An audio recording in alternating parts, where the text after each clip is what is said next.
네, 이사야서 어떻게 보면 좀 쉬운 것 같기도 하고 또 이사야서 또 이제 어려워하는 분들이 참 많습니다. 예, 강의를 들어보니까 어떤 분은 그러니까 수십 년 동안 이사야서를 전공한 그 전공자 교수님들도 이사야서를 이렇게 강의하고 정확하게 해석하는 것이 쉽지 않다. 예, 그런 고백을 하는 그런 분들도 있습니다. 예, 그래서 또 알 것 같지만은 실상은 이제 들여다보면 우리가 또 이렇게 생소하고 알지 못하는 것이 이제 또 이사야서인 것 같습니다. 먼저 이제 이사야서에 이렇게 말합니다. 예, 그리고 이제 제5복음서 또 선지서의 황태자, 선지서의 에베레스트, 또 선지서의 대예언자, 선지서에서 대예언자, 만민의 또 예언자, 그리스도의 예언자, 이런 이제 명칭들이 많이 나와 있습니다. 그래서 이제 여러분들이 이사야서 성경을 연구하면 구약을 알게 될 뿐만 아니라 신약의 내용도 알 수 있는 일거양득의 공부가 되어지는 그런 성경이 바로 이제 이사야서라 할 수 있습니다. 예, 그래서 구약의 메시아에 대한 예언들이 많이 나와 있는데 메시아에 대한 예언이 가장 많이 나타나는 성경이 바로 이사야서라고 할 수 있습니다. 예, 그래서 이제 구약의 복음서라 제5복음서 또 그렇게 말하고 그 다음 이제 이렇게 모든 것을 총괄한다는 의미에서 이제 선지서의 에베레스트라 이렇게 표현하기도 합니다. 그리고 그리스도의 예언자 예수님에 대해서 많이 말해주고 있고요. 그리고 이제 대선지서, 소선지서를 분류하는 기준이 뭡니까? 분량에 선지서의 분량이 많으면 대선지서가 되고 분량이 적으면 소선지서가 되어집니다. 예, 그래서 이제 이사야서는 66장에 걸치는 이제 분량이 많은 편에 속하여 이제 대예언서라 이렇게 불리고 있습니다. 예, 그리고 이제 이사야서는 이제 학자들에 의해서 제1 이사야 그러니까 1장에서 39장은 제1 이사야가 기록을 했고 또 40장에서 55장은 제2 이사야가 기록을 했고 56장에서 66장은 제3 이사야가 기록을 했다. 이렇게 주장하는 사람들이 있습니다. 대표적으로는 이제 독일의 개신교 신학자 베른 하르트툼이라는 이 교수가 이렇게 주장을 하고 있습니다. 예, 그래서 이제 이걸 보면 나름대로 일리가 있긴 하지만은 그러나 이제 저는 이사야서 성경은 처음부터 이사야 선지자가 처음부터 끝까지 한 사람의 이사야가 기록했음을 저는 믿습니다. 예. 그리고 이제 39장에서 40장, 이사야서 1장에서 39장의 내용과 40장에서 66장의 이 내용의 그 시간적인 간격은 약 이제 200년간이 되어집니다. 약 200년간의 시간의 간격이 있습니다. 그래서 이제 이사야 선지자가 이렇게 소명을 받는 장면이 이사야서 6장인데 우시야 왕이 죽던 해 이랬는데 이제 그때가 BC 740년입니다. 예, 그리고 이제 이스라엘 백성들이 바벨론의 포로가 되었다가 돌아오는 시기가 이제 BC 약 한 540년이 되어집니다. 그래서 이제 약 200년의 그 공백이 있다 보니까 그래서 이사야서 1장에서 39장은 포로 이전에 바벨론 포로 이전에 역사를 말해주고 있고 이사야서 40장에서 66장은 포로기 이후의 역사를 기록하다 보니까 그래서 이제 기간이 너무 기니까 어떻게 해서 한 사람이 이렇게 200년 세월 넘는 이 이사야를 기록했을까? 예, 그렇게 이제 하다 보니까 제1 이사야, 제2 이사야, 제3 이사야 이런 주장들이 나오는데, 그러나 이제 성경에는 예언이 있지 않습니까? 이사야 선지자가 멀리 200년까지 살지 못했지만은, BC 540년까지 살지 못했지만은, 그래서 이제 우리 하나님의 신비한 능력으로 계시의 은혜를 입어가지고 이 이사야서를 기록한 것으로 보여집니다. 그리고 이제 이사야서의 특징은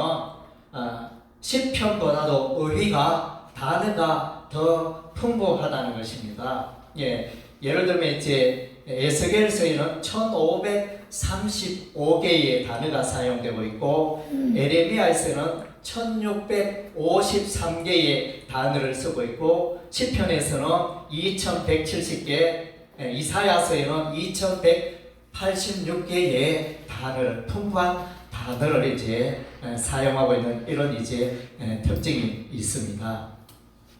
그리고 이제 이사야의 이름의 의미는 이제 여호와는 구원이시다, 이런 이제 의미가, 원어적으로 의미가 담겨 있습니다. 그래서 이제 성경을 해석할 때 통상 이제 그 선지서의 이름들이 통상 그 성경의 주제가 될 때가 참 많습니다. 이사야 성경도 역시 이제 그런 부분이라 여겨집니다. 그래서 이사야는 이제 하나님의 구원에 대해서 잘 말해주고 있습니다. 물론 이제 앞부분에는 심판이 있고, 심판과 구원의 주제를 다루고 있는 것이 이사야서가 되어집니다. 그래서 이제 여호와 하나님이 구원이신데, 그러나 이제 실상 예루살렘의 점에 또 이스라엘 백성, 유다 백성들은 이제 그때 당시에 강한 애굽 나라나 바벨론 나라나 아수르 나라를 의지하기를 절개했습니다. 그래서 이제 우리 하나님이 원하지 않는 부분이었는데, 계속해서 이사야 선지자가 왕들에게, 유다의 왕들에게 이렇게 경고를 했지만 계속 이제 이웃 나라를 의지하는 이런 이제 약점들을 보이고 있습니다. 이사야 선지자의 그 가문을 이렇게 보면 왕가의 혈통을 가진 것으로 보여집니다. 그래서 이제 우시야 왕과는 이사야 선지자가 사촌간이 되어집니다. 그래서 부친 이사야 선지자의 아버지 부친 아모스는 이제 유다의 요시야 왕의 작은 아들이었습니다. 그리고 유다 왕 아마샤와는 이제 형제간이었는 그런 분이었습니다. 그래서 이제 우리가 이사야서를 이해할 때 이제 유다 왕들의 이 역대 유다 왕들의 흐름을 이해할 필요가 있는데, 요아스 왕이 있습니다. 유다의 요아스 왕. 그다음 이제 요아스 왕의 아들이 아마사의 아들이 우시야. 그래서 이제 아사라로 하죠. 우시야를 아사랴라고 합니다. 그리고 이제 우시야는 요담을 낳고, 그래서 우시야의 아들 요담의 아들 아하스의 아들 히스기야의 아들 머나세의 아들 아몬의 아들 요시야. 이렇게 이런 이제 흐름들이 있습니다. 그리고 이제 그러면 지금 이제 이사야 선지자를 왕가로, 왕손으로 이렇게 이야기를 하고 있는데, 물론 이제 이런 부분은 성경에 기록된 것은 아니고 정통한 설에 의하면 그러하다, 그런 내용입니다. 그런데 이제 역대하 32장 32절에 보면 히스기야 왕 때에 이사야 선지자가 왕궁의 서기관 역할을 한 것을 우리가 알 수 있습니다. 그런 근거들을 생각해 볼 때 이렇게 이사야 선지자가 왕궁의 출입을 자주 하였고 또 왕손이었음을 우리가 추측할 수 있습니다. 그리고 이사야 선지자의 아들이 있죠. 아들의 이름이 어떻게 됩니까? 두 아들이 있습니다. 두 아들의 이름이 어떻게 되죠? 첫째 아들 스알랴습, 스알랴습은 이제 남은 자가 돌아오리라. 둘째 아들은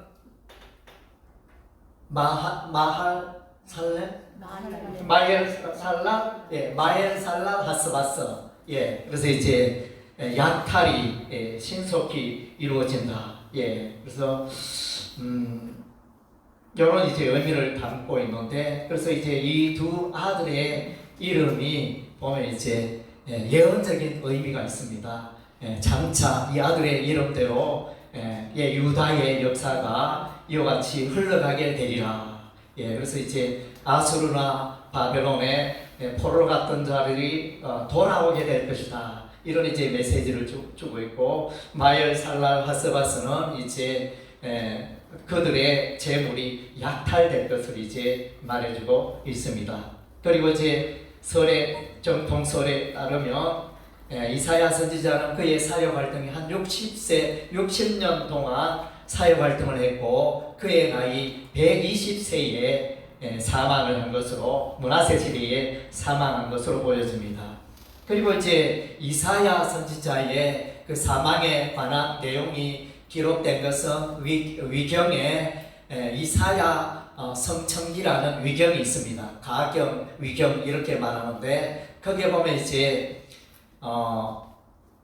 이사야 선지자가 광야에 막 쫓기고 있었는데, 그래서 너무 급하여 이렇게 고목나무에 길 가다가 이제 마침 고목나무가 있어서 그 고목나무에 들어가 이사야가 숨었다 그랬습니다. 숨었는데 거짓 선지자가 보고 그것을 이제 므낫세 왕에게 이야기하고, 므낫세 왕이 이야기를 해서 이제 그 나무를 통째로 베어오라 이렇게 명령을 하게 되고, 그래서 이제 톱으로 켬을 당하는 그런 이제 이사야 선지자의 죽음이 기록이 되어져 있습니다. 신약적으로는 이제 히브리서 11장 37절에 보면 거기에 고난당하는 하나님의 믿음의 사람들이 나오는데, 그 가운데 톱질을 켬을 당했다, 이런 이제 표현이 나오는데, 히브리서 11장 37절 이제 이사야 선지자를 가리켜 기록한 것으로 보여집니다. 그리고 이제 이사야 선지자의 조명이 우시아 왕의 죽돈에 이사야서 6장에 기록이 되어져 있습니다. 우리 하나님이 누구를 보낼고 이랬을 때 이사야 선지자는 내가 여기 있나이다, 나를 보내소서 이렇게 말하는 장면이 나타납니다. 그래서 이제 우리가 이사야서를 해석할 때 이사야서 6장을 이제 어떻게 해석하느냐에 따라 가지고 이제 이사야 성경을 이해하는 방향이 이제 달라질 수 있는데, 그래서 이사야 6장은 이제 이사야서를 해석하는 이제 핵심이 되고 키워드가 되는 그런 장이라 할 수 있습니다. 그래서 이제 이사야서 6장은 1장에서 이사야서 1장에서 5장까지의 내용의 결론을 맺는 부분이 되기도 하고, 또 이어서 7장부터 계속되는 그 내용의 서론적인 그런 이제 내용을 갖고 있는 게 바로 이제 이사야서 6장이 되어집니다. 그리고 이제 이사야서를 우리가 이제 이사야서뿐만 아니라 우리가 대선지서, 소선지서를 이해하려면 역사적 배경을 잘 이렇게 이해하는 게 중요합니다. 그래서 이제 역사적 배경을 잘못 이렇게 설정할 때는 해석이 이제 그릇되게 흘러가니까, 우리가 이제 소선지서, 대선지서 우리가 알듯말듯 읽어도 알듯말듯한데, 그래서 이제 쉽지 않은 이유는 이제 역사적 배경을 우리가 잘 알지 못할 때 그 해석이 이제 곁길로 가기가 쉽다는 것입니다. 그래서 이제 이사야서의 역사적 배경을 보면 전반부에 1장에서 39장의 내용은 주로 이제 아수르 외국의 아수르 나라의 침략과 그 공격 이제 그런 것들이 배경이 되어지고, 후반부에는 이제 바벨론 나라가 이렇게 득세하는 이스라엘 백성들이 바벨론에 포로로 가 있는 그런 역사를 이제 배경으로 하고 있고, 이사야서 이제 36장에서 39장은 특별하게 샌드위치와 같이 히스기야 왕의 그 역사를 기록하고 있습니다. 그래서 아수르 왕 산헤립이 예루살렘을 겹겹이 에워싸고 공격하는 그런 장면을 우리가 이제 보게 되어집니다. 그리고 이제 우리가 이사야서를 이해하는 데 있어서 두 개의 큰 역사적 사건이 있습니다. 두 개의 큰 역사적 사건이 뭐겠습니까?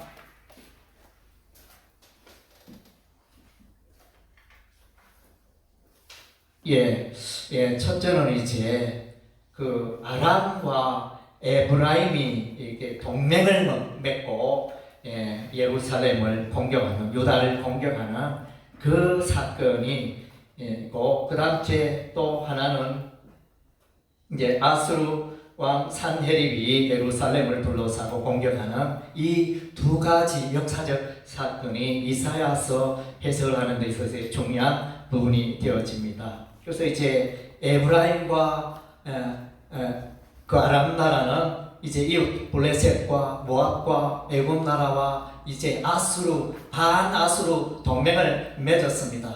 그리고 이제 유다 나라에 대해서도 우리와 합하여 힘을 합하여 아수르를 물리치자 그렇게 제의를 했는데, 이때 아하스 왕은 이제 단호하게 거절을 했습니다. 그 싸워봤자 이길 성산이 없다. 오히려 아수르 쪽에 붙어야 되겠다. 그렇게 이제 유다 왕 아하스는 그렇게 계산을 했던 것입니다. 그랬더니 거절했더니 이제 아람과 에브라임 나라가 이제 예루살렘을 유다를 공격을 합니다. 그랬을 때 이스라엘 백성은 이제 왕의 마음과 백성의 마음이 숲이 바람에 흔들림 같이 흔들렸더라. 이사야서 7장 2절에 그렇게 기록을 하고 있습니다. 그래서 정말 얼마나 두렵겠습니까? 마음이 흔들리고 강한 자가 나타나는데, 마치 싸움을 하는데 대학생과 유치원생 혹은 초등학생과 싸움, 이렇게 그게 이길 수 없는, 성산이 없는 그런 이제 참 위기였는데, 아람 나라, 에브라임 나라의 공격에 이렇게 마음이 흔들렸습니다. 그리고 이제 아수르 사네립의 침공이 있었습니다. 그리고 이제 아수르 군대 장관 랍사게가 항복해라 지금까지의 열왕의 모든 나라들이 다 항복을 했다. 너희가 믿는 신인들 특별할 수 있겠느냐 이러면서 이제 항복을 권했을 때, 그러나 이제 히스기야는 하나님께 무릎을 꿇고 간절히 기도하여 이 위기를 모면하게 되어집니다. 그래서 이제 산헤립은 예루살렘을 포위하고 히스기야 왕을 세 장에 가두듯이 그를 가두었다 이렇게 표현을 했습니다. 그래서 이제 아수르가 이제 나타나는데, 아수르의 여러 왕들을 우리가 이제 잘 이해할 필요가 있습니다. 디글랏 빌레셀 3세가 있습니다. 통상 이제 우리가 성경을 읽어보면 머나헴 왕 때 아수르의 불이 침략을 했다 그랬습니다. 불이 바로 이제 여기 디글랏 빌레셀을 말합니다. 그리고 이제 그 디글랏 빌레셀이 죽었을 때 살마네셀 5세가 이제 그 뒤를 이었고, 그 다음 이제 살마네셀은 거의 이제 북이스라엘 사마리아를 거의 이렇게 멸망시킨 그런 왕입니다. 그리고 이제 사르곤 2세가 후임으로 나타나게 되고, 사르곤 2세에 이어서 사네립 왕이 나타나고, 사네립이 이어서 에살핫돈 때는 이제 이집트를 점령을 했습니다. 그래서 아수르와 이집트는 늘 애굽은 경쟁의 관계였는데 힘겨루기를 하다가 마침내 아수르의 에살핫돈이 이집트를 점령하게 되어집니다. 그리고 이제 에살핫돈에 이어서 아술바니팔이 나타나게 되었죠. 이런 이제 왕들을 양들의 흐름들을 이해하면 우리가 이사야서를 이해하는데 도움이 될 것입니다. 그리고 이제 이사야서 1장 1절에 보면 이제 그 왕들이 나타나죠. 이사야서 1장 1절 우리 찾아서 우리 다 같이 읽겠습니다. 유다 왕 우시아와 요담과 아하스와 히스기야 시대에 아모스의 아들 이사야가 유다와 예루살렘에 관하여 본 계시라. 그래서 이것은 역사적인 흐름, 이사야 선지자가 예언했던 그 시대를 말해주고 있습니다. 이 왕들의 그 이름을 원어적으로 보면 우시아는 스트롱 코드 5818번입니다. 우찌야가 되는데 이 의미는 여호와는 나의 힘이시다, 이런 의미가 있습니다. 그래서 우시아의 생애를 볼 때 우시아는 국방을 튼튼하게 하고 이웃나라 블레셋이나 암몬이나 주변 나라를 정복하고 경제를 일으키는 부국 강병의 그런 왕이었습니다. 그래서 여호와는 나의 힘이시다, 힘이 강한 우시아 왕을 우리가 볼 수 있습니다. 그리고 우시아의 다른 이름은 아사랴. 아사랴의 의미는 여호와께서 도우셨다, 이런 의미가 있습니다. 그래서 우시아 왕은 나중에 문둥병이 되는 사건이 일어나게 되어집니다. 그가 제사장이 감당해야 할 사역을 자기가 감당하다가 자기가 번양을 하려고 하다가 하나님의 저주가 임하여 그의 노년에 말년에 개석하여 문둥병에 고생을 하게 되어지고 그의 아들 요담이 약 8년간 섭정을 하고 공동 통치를 하게 되어지는 그런 일들이 있었습니다. 요담은 스트롱 코드 3147번 요탐이라는 단어인데 의미는 여호와는 완전하시다. 그래서 그런 의미가 있습니다. 그리고 아하스는 스트롱 코드 271번 아하즈, 그가 붙잡았다, 이런 의미가 됩니다. 그래서 이 아하스 왕의 시대는 배교의 시대였습니다. 우상 숭배에 앞장서는 그런 왕이었습니다. 그래서 배교의 시대라 이런 표현을 한 사람은 역사학자 존 브라이트라는 분이 이 아하스 왕에 대하여 배교의 왕이다, 배교의 시대를 이끌었다, 이렇게 평가를 하고 있습니다. 그가 붙잡은 것은 여호와 하나님을 붙잡은 게 아니고 우상신을 붙들었다는 것입니다. 그래서 아하스 왕 때 대단합니다. 그야말로 성전문을 닫아버리고 또 아람 나라에 가서 거기에 제단을 보고 제사장 우리아에게 명령하여 그 제단을 만들고 여호와의 앞마당에 그 새로 만든 제단에 제사를 하고 바알을 숭배하고 하는 아주 악한 왕이 바로 아하스 왕이 되어집니다. 그리고 히스기야는 스트롱 코드 3169번이고 원어는 예히저키야라는 언어를 쓰고 있는데 의미는 여호와께서 강하게 하신다. 그래서 우리 하나님 히스기야를 강하게 하셨습니다.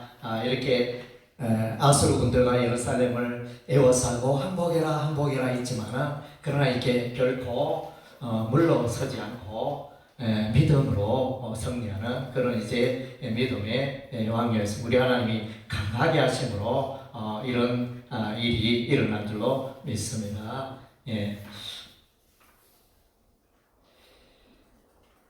그리고 이사야서의 신학은 이사야서의 하나님은 하나님의 가장 많이 나타나는 하나님은 어떤 하나님입니까? 하나님을 항상 하나님의 앞에 이렇게 붙는 명칭이 있지 않습니까? 대표적인 명칭이 무엇일까요?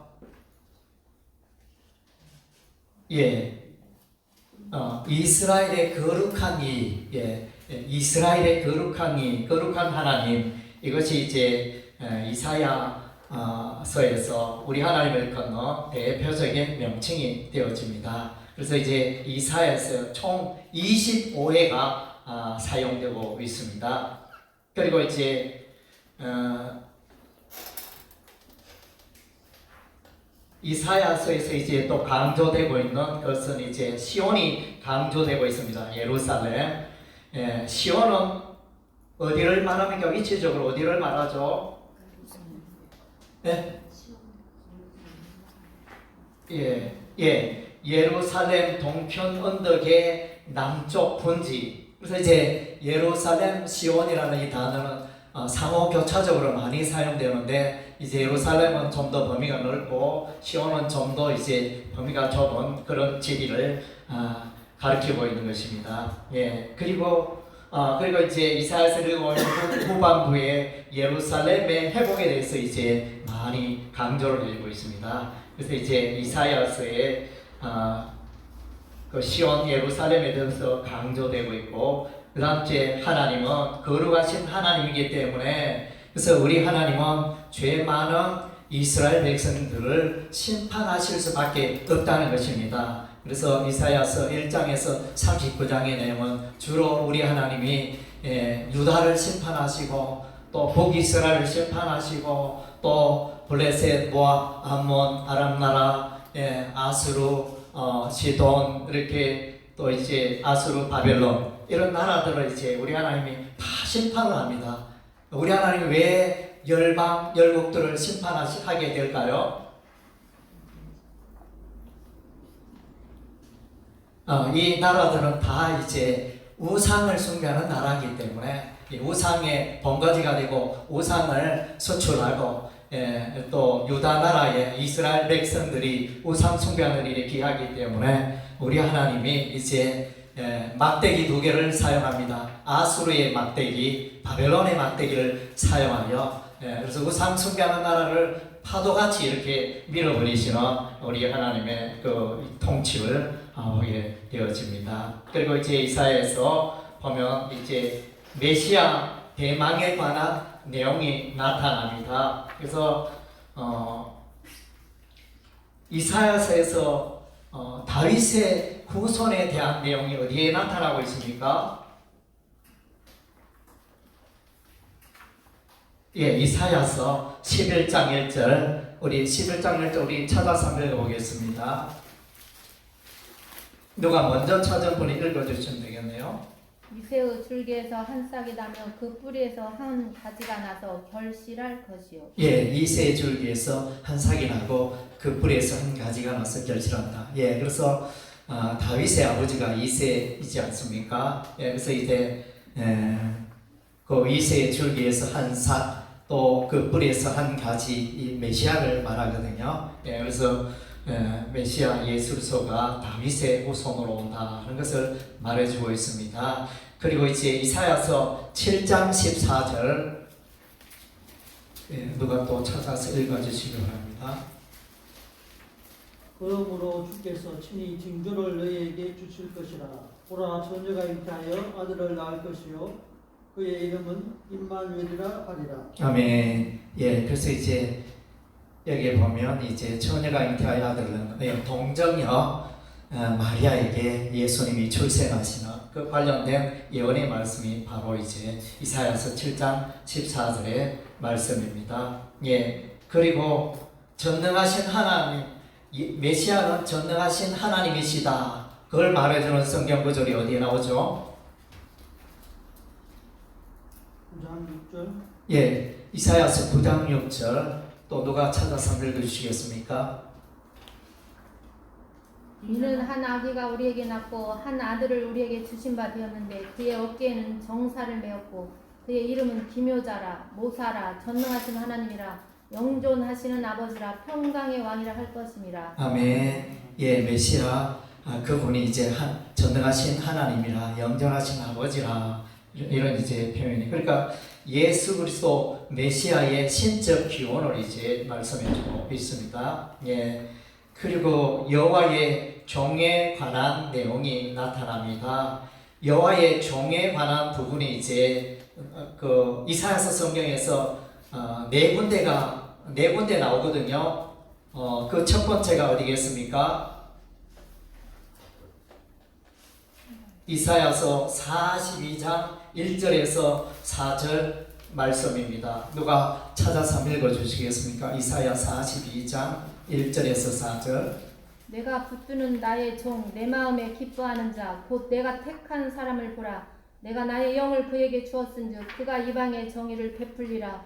그는 일치지 아니하며 목소리를 높이지 아니하며 그 소리를 거리에 들리게 하지 아니하며 상한 갈대를 꺾지 아니하며 꺼져가는 등불을 끄지 아니하고 진실로 정의를 시행할 것이며 그는 쇠하지 아니하며 낙담하지 아니하고 세상의 정의를 세우기에 이르리니 섬들이 그 교훈을 앙망하리라. 아멘. 예, 이사야 42장 1절에서 4절. 이것은 이제 신약 성경에 또 인용되는 내용이기도 하고, 우리 하나님 붙드는 여호와의 종이 바로 이제 메시아를 말합니다. 예, 그리고 이제 두 번째로는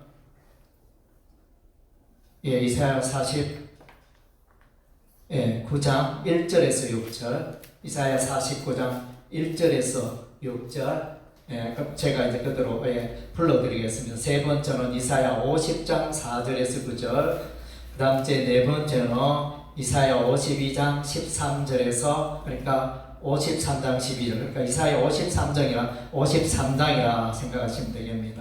예, 그래서 이제 여호와의 종에 대한 연구가 활발한데, 때로는 여호와의 종을 메시아를 말하기도 하고, 때로는 이스라엘을 말하기도 하고, 그렇게 이제 번갈아가면서 이사야 성경이 나옵니다. 그리고 이제 이사야에서 중요한 내용은 이제 남은 자 사상이 나타납니다. 그래서 이사야서 1장 8절에서 9절은 참외밭의 원두막, 참외밭의 원두막이라는 단어가 나옵니다.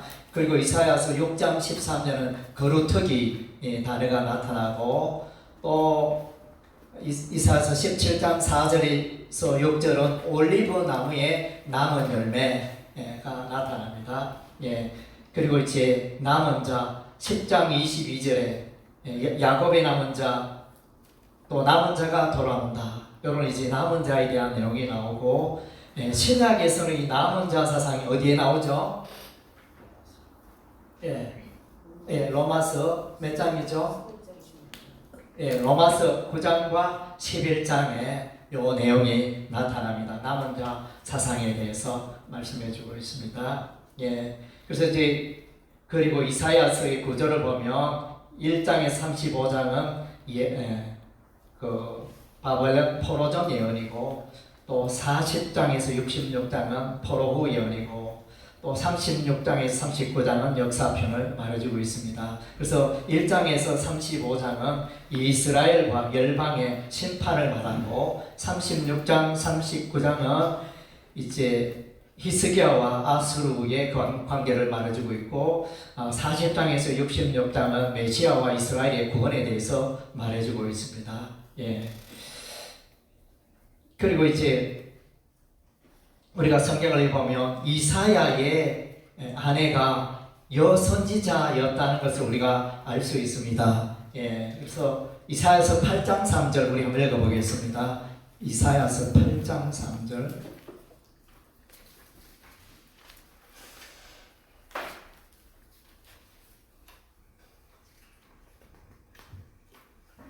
누가 읽어주시겠습니까? 내가 내 아내를 가까이 하매 그가 임신하여 아들을 낳은지라. 여호와께서 내게 이르시되 그의 이름을 마헬살랄 하스바스라 하라. 그래서 이제 여기 내 아내, 이 내 아내는 이제 원어적으로 보면 네비아로 이렇게 히브리 원어가 네비아로 이렇게 나와 있습니다. 스트롱 코드 5031번. 그래서 이것은 이제 여선지자를 말합니다. 그래서 이제 5030번 나비의 남성 선지자 나비의 여성형을 기록하고 있습니다. 그래서 이제 이 단어를 쓰는 성경의 인물이 미리암이 있습니다. 미리암은 출애굽기 15장 20절, 드보라는 사사기서 4장 4절, 훌다는 열왕기하 22장 4절에 이렇게 기록이 되어져 있습니다. 그래서 이제 이사야의 아내는 역시 이제 선지자였다. 한글 성경에는 이제 그냥 아내로 번역되어 있지만은 실상은 이제 원어적으로 볼 때 선지자였음을 우리가 알 수 있다는 것입니다. 그리고 이제 이사야서 6장의 그 내용, 6장 거기서 보면 이제 보좌가 나타납니다. 보좌.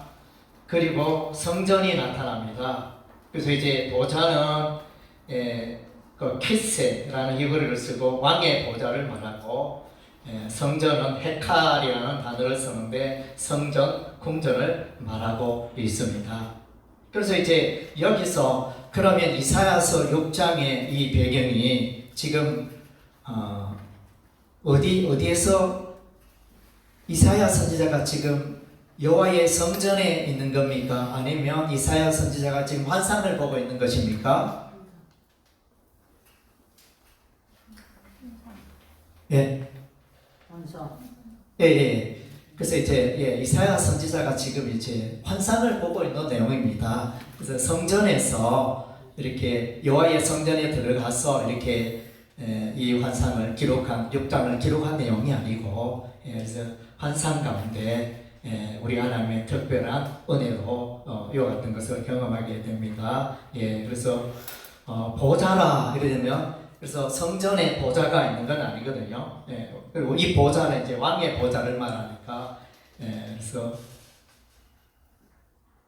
그리고 이제 성전에 대해서 이 성전도 이제 왕궁으로 또 해석할 수도 있고, 원어적으로 이제 그렇게 생각해 볼 때 이것은 이제 여호와의 성전에 들어간 이사야의 모습이 아니고 환상 가운데 바라보는 그런 이제 계시의 모습이라는 것을 우리가 알 수 있습니다. 그리고 이제 내가 먼저 이렇게 이런 단어가 이제 말씀해 주고 있습니다. 6장 1절에 보니까 우시야 왕이 죽던 해 내가 먼저 주께서 높이 달린 보좌에 앉으셨는데 그 요자는 성전에 가득하 있고, 내가 먼저 이것은 이제 원어 라 스트롱 코드 7200번 라라는 이제 원어를 쓰고 있습니다. 그래서 이제 이 내용은 하나님이 보낸 사자들에 의해 전달된 하나님의 말씀을 받고 이해하고 믿음으로 수용하는 것을 이제 나라는 이 단어의 의미가 되어집니다. 그래서 바라본다 하지만은 이제 이 원어적 의미는 이제 믿는다, 믿음과 연결시켜야 하는 것이 믿음의 그 의미와 연결하여 우리가 해석을 해야 합니다. 왜냐하면 그 근거적으로는 이제 민수기 21장 민수기 21장 8절에 보면 이제 광야에 노뱀 사건이 나타나지 않습니까? 장대 위에 그 노뱀을 쳐다보면 살리라. 또 그리고 물린 자마다 그것을 보면 살리라. 우리 하나님이 모세에게 장대 위에 불뱀을 만들라 이렇게 말씀하셨고, 그리고 이제 물린 자마다 그것을 보면 살리라. 이렇게 민수기 21장 8절보다 이것이 히브리어 원어적으로 나라는 이제 단어를 쓰고 있습니다. 결국은 이제 믿음에 바라보지만 그것은 결국은 이제 믿음의 행위라는 거죠. 믿음으로 의롭게 되고 믿음으로 구원에 이르게 되어지는 것을 말씀해 주고 있습니다.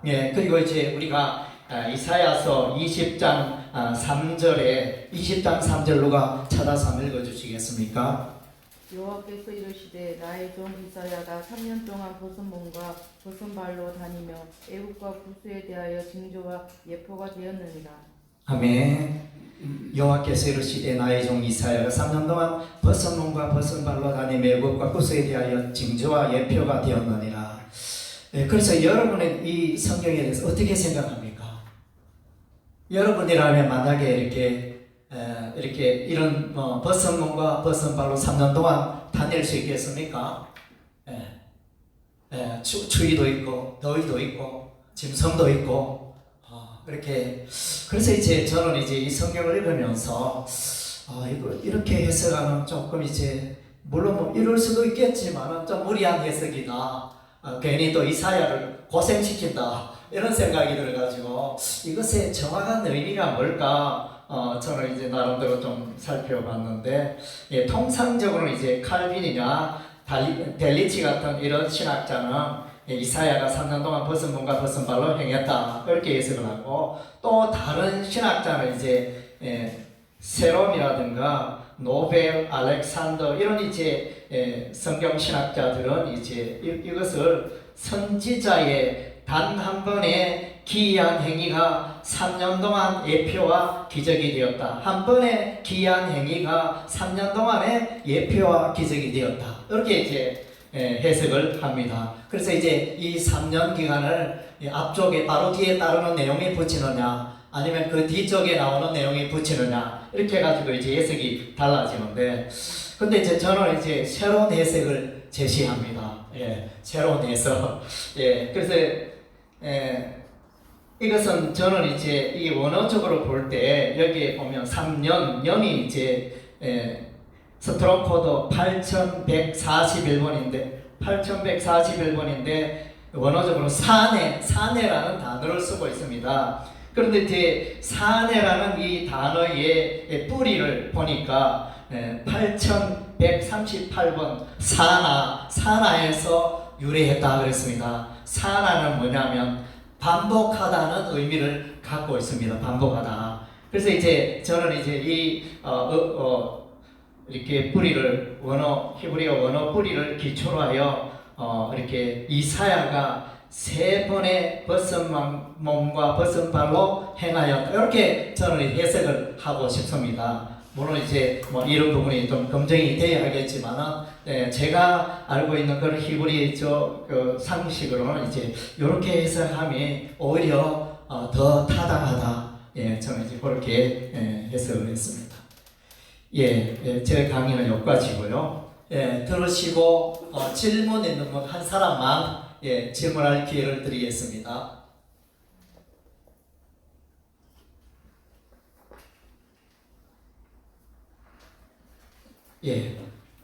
이사야서계만 방금 들으면서 좀 이제 질문이 있으시면 질문하셔도 되겠습니다.